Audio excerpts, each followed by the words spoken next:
American victories in World War II inspired a new generation of young men to follow in the footsteps of their fathers. Marine Silver Star recipient William Whorton was one such lad. As both an officer and enlisted Marine, Whorton served 2 tours in Vietnam, a war he labels an Insane Asylum. This is a series of episodes featuring Whorton, where he describes the war and captures its essence. Whorton is a polyglot, one who is gifted in languages. He is fluent in several dialects of Chinese and Vietnamese and several other languages, which gave him special insights into the Vietnam War. Today's episode: Seeking Honor in a Madhouse. My mother, she worked for the United States Army for 43 years. Now, my mother had a very high position at Fort Riley, Kansas. She was the head of all the purchasing and contracting, and she loved the United States Army.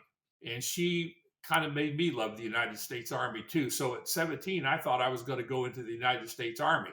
But instead, the movie John Wayne and the Sands of Iwo Jima came to our town in 1959.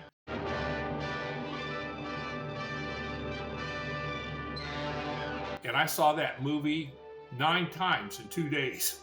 And then after that, there was a Marine Corps recruiter that came, and in that era, all the recruiters came at one day to give us advice on how to get into the Air Force, the Navy, the Army, and then the Marine Corps.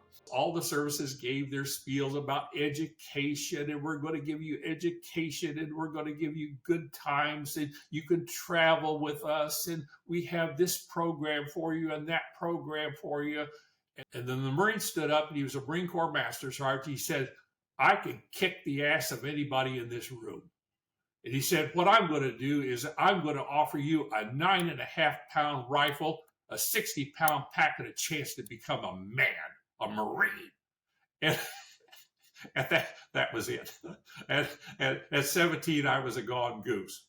So my mother had to sign for me, and then to put the frosting on the cake, my mother said, "Okay, I'll sign for you, but I don't think you're really tough enough to do it." I went off to boot camp on May the 29th, 1959. My mother's departing words for me, she said, "I'm going to tell you what the Spartan mother told her son." She said, "You can come home dead, you can come home hurt, but if you fail, don't come home, because I no longer have a son." With those words, I went off to boot camp.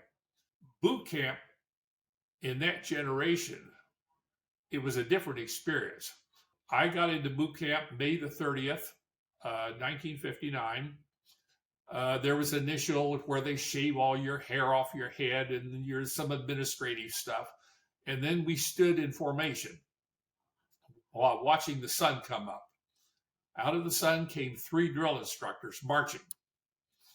The smallest drill instructor walked up to the biggest guy in our platoon, punched him in the stomach, and then gave him a chop on the jaw on the way down. And then the 3 drill instructors just beat the hell out of all of us and the whole platoon. Needless to say, this got our attention. And this is what was to come. And then we went to a meeting. We were all put together in a big room, and there was a Marine Corps major to give us a greeting. And the Marine Corps major said, "Look to the right, look to the left. On graduation day, one of you will not be here." It was a tough call. Now, I had to spend an extra month in boot camp because my drill instructor actually fractured my leg. I wasn't moving out fast enough one day, and he kicked me in the leg, and it fractured my leg. And so actually, it was a good thing for me because it gave me a lot more time. At 17 years old, I still had the adolescent clumsiness and things like that. So I needed that extra month to learn how to shine shoes and do my brass and uniforms. And there was a whole bunch of things that I could do. And it really helped me out to survive. So it was a good survival mechanism. Now, after graduation from boot camp, I went into probably one of the greatest infantry battalions that was ever created. It was Lieutenant Colonel Kenneth J. Houghton's 3rd Battalion, 5th Marines. Colonel Houghton was a charismatic leader. it was an incredible experience. And in that battalion, I learned how to become a professional soldier. And professional soldiering is something that I truly, truly, truly loved and I truly wanted to be. So this was a great experience for me. All the officers in 3rd Battalion, 5th Marines, all of them were combat veterans from World War II and Korea.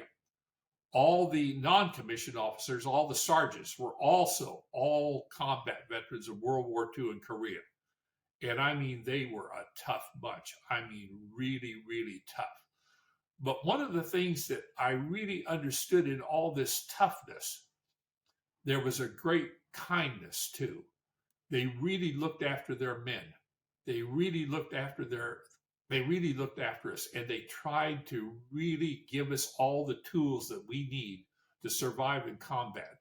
I was a machine gunner. I was assigned to weapons platoon, and I eventually got the military occupational specialty 0331, which is a machine gunner. My platoon sergeant, James Bresnahan, Staff Sergeant James Bresnahan, he stressed that machine gunnery is an art. It's not a technique. It's not a skill. It's an art. You have to become an artist. And he showed us how to become artists. Now, another thing that I want to specify about that generation is this. The rank structures of that generation were totally different than what they are now. An officer was God. An enlisted man would never dare speak with an officer ever, unless we were in big trouble or we needed help of some kind. We were taken care of by our NCOs. Everything was by rank. We were all called by rank. If there was a Lance Corporal involved, we had to say Lance Corporal so-and-so. As a matter of fact, I mean, this was so prevalent at that time. My platoon sergeant, Staff Sergeant Bresnahan, found there was one Marine in our platoon that was promoted faster than another Marine. He was a Lance Corporal and his buddy was a private first class. So the private first class was calling his buddy Jim or whatever, not by his rank. And my platoon sergeant saw that and he said, okay, why aren't you making your friend, call you by your rank? And he said, well, he's my friend. Okay, if he's your friend, you're no longer a Lance Corporal. You want to go back and be a friend? Okay, be a friend. But if you're going to be a leader, you be a leader. No more friendship. Okay? And again, in that generation, if we stood in front of an officer, we stood at attention until that officer gave us at ease.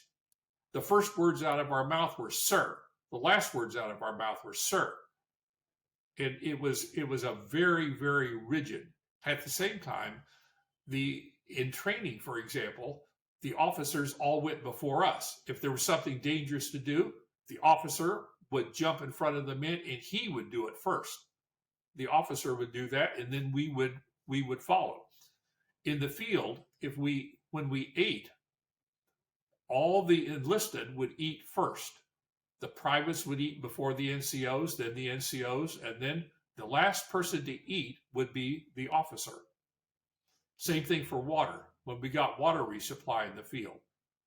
This is the world I lived in, the world of the transplacement battalion. I spent about 4 years. I went to Okinawa twice. I went first with 3rd Battalion, 5th Marines with Colonel Houghton, and that was a tremendous learning experience for me. I learned the art of inspection. Inspections were brutal.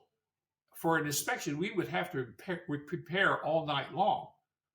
And then the next day, for example, the inspecting officer, he might put on white gloves and go up into the fans to check out the screws in the fans to see if there was any dust or any rust in the screws of the fan. It was a brutal experience. And we had to prepare all night long. But the good thing was, if we did good on inspection, we would get 3 or 4 days off. They would give us what they call 72s, 3 days off, or a 96, 4 days off. So it was a world in which there was a lot of rewards. On the other hand, if inspection didn't go well, the weekend would be spent cleaning the barracks or whatever we failed on inspection. It would be done again. Perfection perfection was what was required. Everything had to be perfect.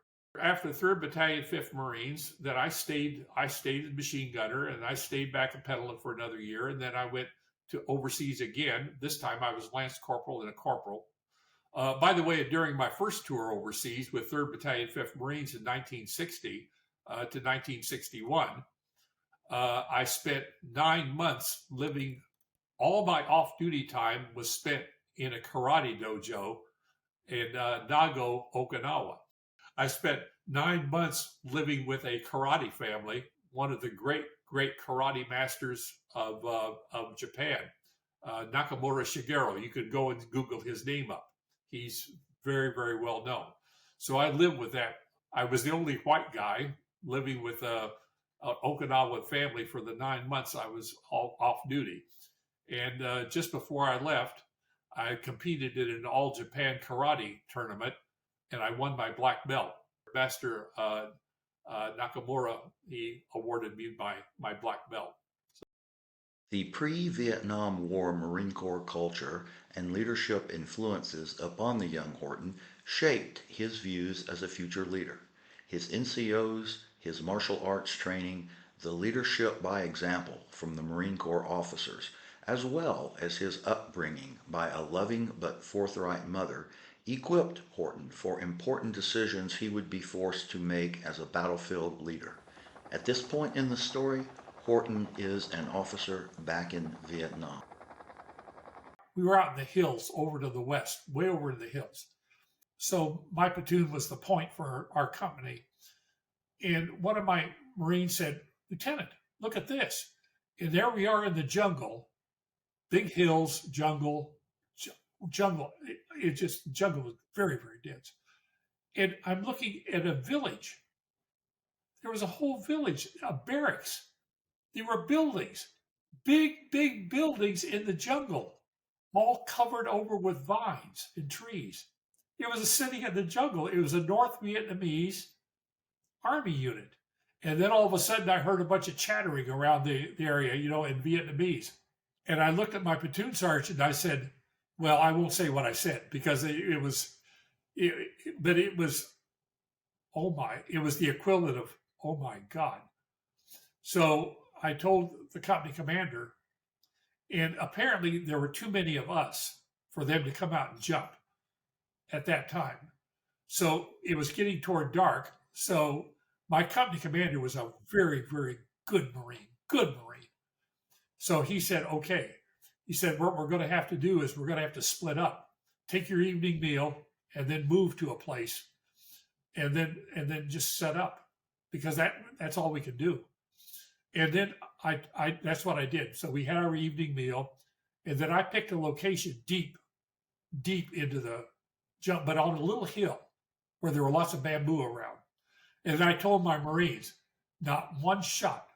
We cannot fire one shot, because if they know where we are, they're going to come in and they're going to come on us and they're going to kill us all. There's just too many of them. So what we did was we ate our meal, and then we literally crawled about 200 meters, not one sound, to our new location. And I said, everything tonight is going to be hand grenades and knives. No rifles, not one rifle shot, because they can see the powder, they can see the flash. Once they see the flash, they know where we are. So we throw hand grenades. So that night, all over, hand grenades. I could hear hand grenades going off all night long. So the next morning we come up, we could hear a lot of moans and groans. And so my Marines go out and they pick up these North Vietnamese soldiers, and they've been blown up. I mean, they're hurting bad. But they gather them together at a location, and then I call my company commander and I say, look, I've got I can't remember exactly how many I have. In my letter to my mother, I didn't say how many, but I seem to remember 4 to 6, something like that. So I called my company commander. I said, can we get a medevac? And his response was, are you shitting me? And I went, okay, I gave it a try. So my Marines have put them all together, and the corpsman was trying to take care of him. The corpsman put Band-Aids on him, and he was trying to stop the bleeding, and other Marines were trying to stop the bleeding, and other Marines were giving him a little water to drink. They're trying to take care of him, fundamentally.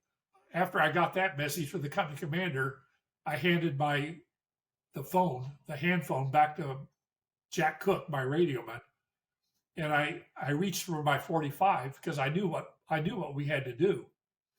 And my platoon sergeant, Jim Eakins, he saw me reaching for my 45, and he went out and he shot 4 to 6 North Vietnamese in the back of the head because we couldn't carry them.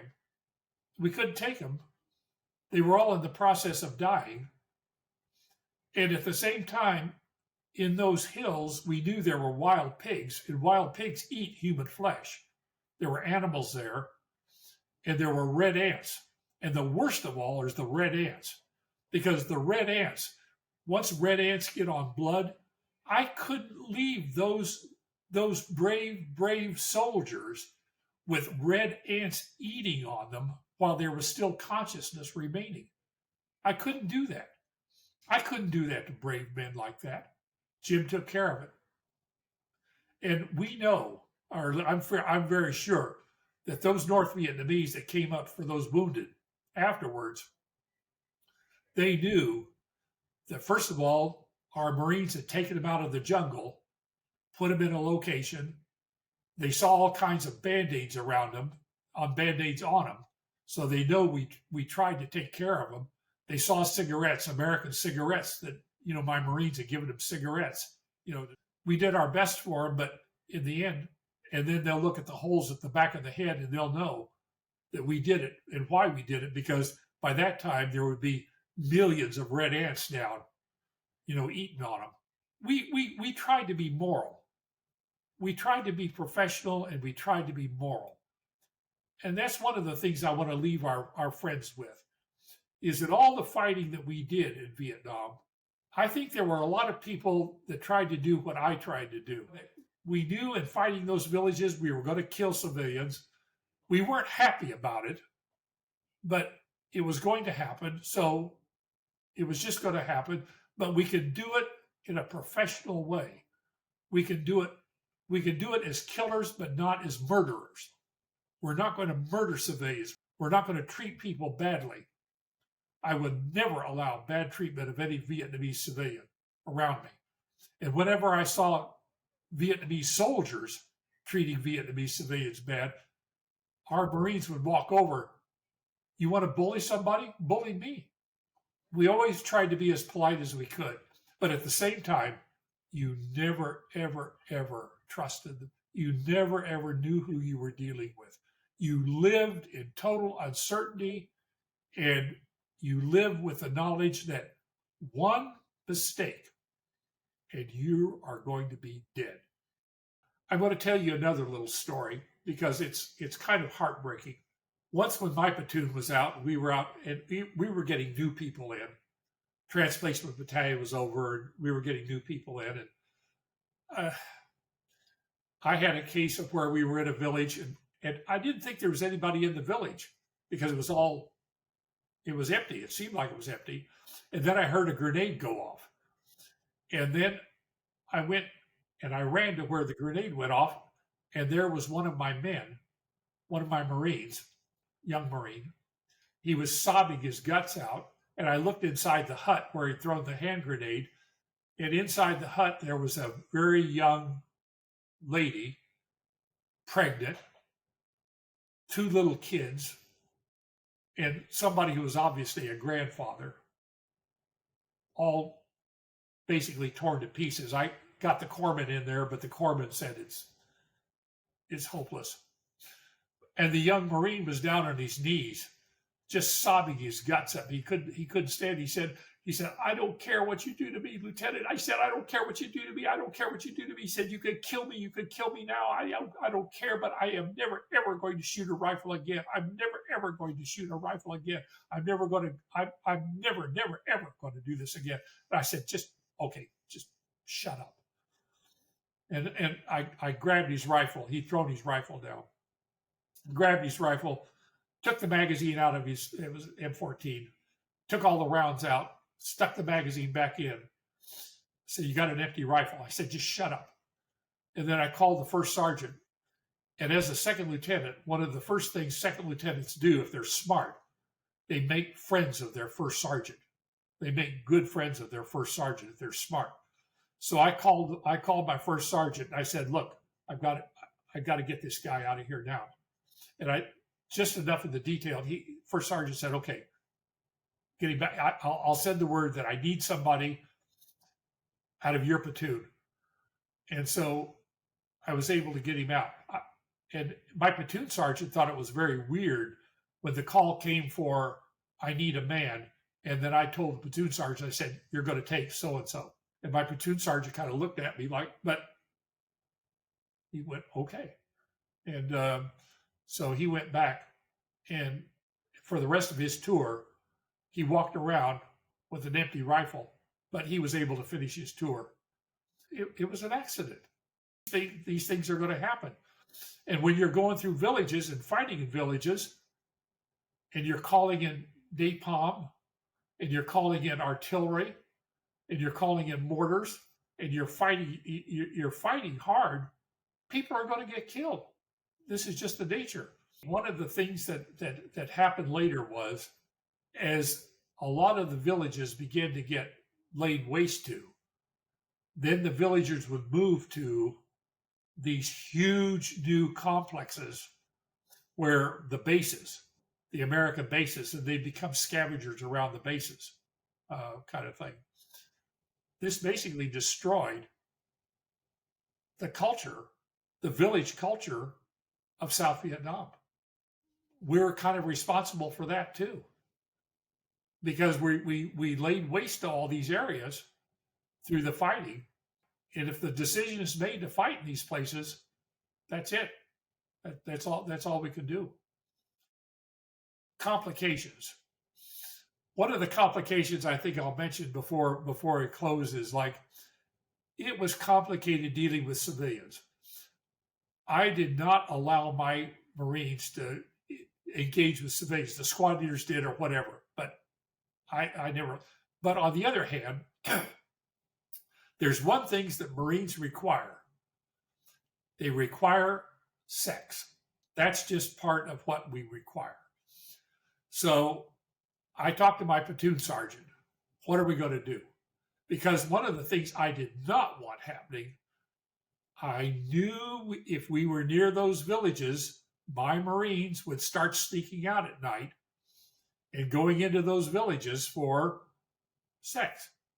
I didn't want that happening because, first of all, in other units, and this was well known throughout the whole system, the whole Marine Corps system, there is Marines had gone out in these villages at night.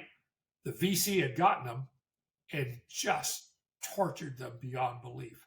I mean, the things that they did to those Marines cannot be talked about on this screen. So I'm not going to.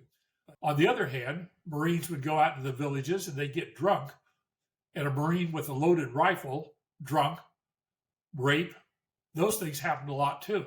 I didn't want that to happen. So what to do? So I decided, I talked it over with my platoon sergeant. We weren't happy about this, but we decided to set up a platoon brothel. And so we did. So we get into the village areas, and the troops could count on, if we were going to be in a place long enough, to set up. We dig a foxhole, put a cover over it, and of course, as an officer, I never knew anything about this. I never knew anything about what was going on because the corpsman spoke a few words of Vietnamese. The corpsman took care of everything. We put him in charge. And we told him we'd back him up for everything that happened. That even made things even more complicated.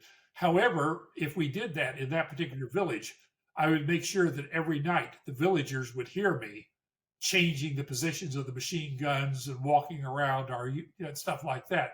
So they would know, don't come in because those machine guns are not going to be in the same place that they were. So everything's going to be changed. Every moment in Vietnam, you knew you were being observed. One sign of weakness, and you would be killed. When we're dealing with the Vietnamese locals, we would get the kids would sell the pop and the beer, and the ladies would sell the bread. But what we decided to do, let the ladies of the village decide among themselves who's open for it. Because what we would do is, like the corpsman, he spoke a little Vietnamese. So between pidgin English with the Vietnamese and some little French here and some Vietnamese there, they could work out, the prices, how much would be for what, number of sea rations or whatever it would be, the barter, because we had barter and we had money. So what the corpsman would do, and this is something that I approved of, is he would mention to the ladies about in a village like this, there were some lovely ladies, and if they would care to, then they could participate in. There would be no coercion, no, everything would be very, very, very, very straightforward. It'd be very commercial, and if any of the ladies would be interested, then we could make an arrangement. So that's how the corpsman put it, and let the ladies themselves of the village, they would get together and they would pick whoever wanted to go and wanted to do it.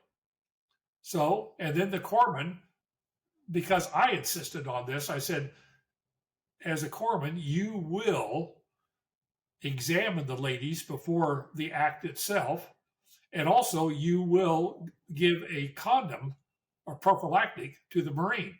No Marines are going to go in or have sex without a prophylactic, because I don't want a lot of venereal disease in my platoon. So I can't afford it because I didn't have enough men.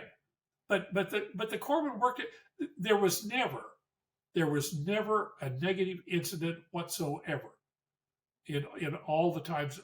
I'm not even sure exactly how many times we did it, because we didn't do it in every village, because some of those villages, the hatred was just, no. I mean, just no. But in other villages, a little bit more interaction, okay. And if we were there sometime for a while, then okay. It would depend on the circumstances. Everybody knew everything would depend on situations and circumstances. So there was, and so if it was okay, but I could say this: many years later, I ran across one of my men, and he was laughing at me. He said, "Sir," he said, "one of the things you never understood is we were having sex. We were having sex when we were out. We were out in the boonies with you, kind of thing." And I just looked at him and I said, "Who do you think set that up?" So I got a good look, but even my men didn't think that I knew anything about it, because I stayed away. I was the officer. I didn't want to know anything about it. So there we go.